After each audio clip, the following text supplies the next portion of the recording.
IPL టికెట్ల మోసాలపై cyber security bureau హెచ్చరికలు జారీ చేసింది.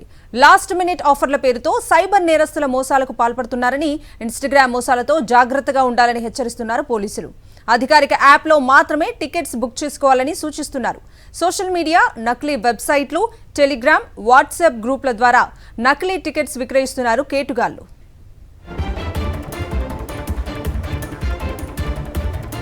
ఇదే అంశానికి సంబంధించి పూర్తి డీటెయిల్స్ మా ప్రతినిధి సాయి కిరణ్ అడిగి తెలుసుకుందాం. సాయి కిరణ్,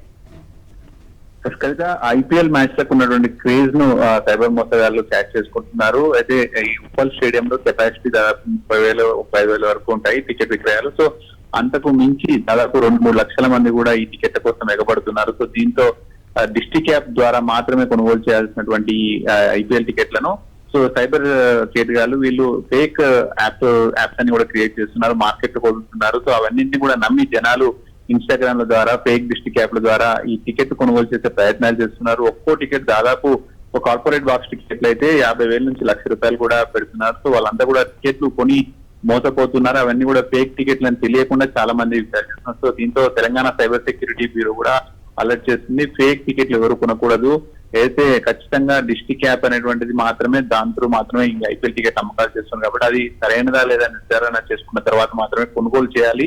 వ్యక్తిగత ఐడీలకు డబ్బులు పంపి అది టికెట్లు కొనుగోలు చేసి స్టేడియం దగ్గరికి వచ్చి ఆ టికెట్లు చెల్లక మోసపోతున్నటువంటి సంఘటనలు కూడా తరచుగా వస్తున్నాయి. కాబట్టి అభిమానులు ఎవరు కూడా ఫేక్ వెబ్సైట్లను నమ్మకూడదు అనేటువంటి చెప్తున్నారు. మరి ఎందుకంటే ఈ 22 ఆర్సీబీ బెంగళూరుతో మ్యాచ్ ఉంది, విరాట్ కోహ్లీ హైదరాబాద్ లో ఉన్నారు. సో దీంతో క్రేజ్ ఇంకా మరింత పెరిగింది. సో ఆన్లైన్ లో ఎక్కడ టికెట్ కనపడ్డా కూడా కొనాలి అన్నటువంటి విషయంతో డబ్బులు చాలా మంది పోగొట్టుకుంటున్నారు. సో ఆ విధంగా డబ్బులు పోగొట్టుకోవడాన్ని కూడా సైబర్ సెక్యూరిటీ బ్యూరో హెచ్చరిస్తుంది. అభిమానులు కూడా జాగ్రత్తగా ఉండాలని సూచిస్తున్నారు. Okay Sai, thank you.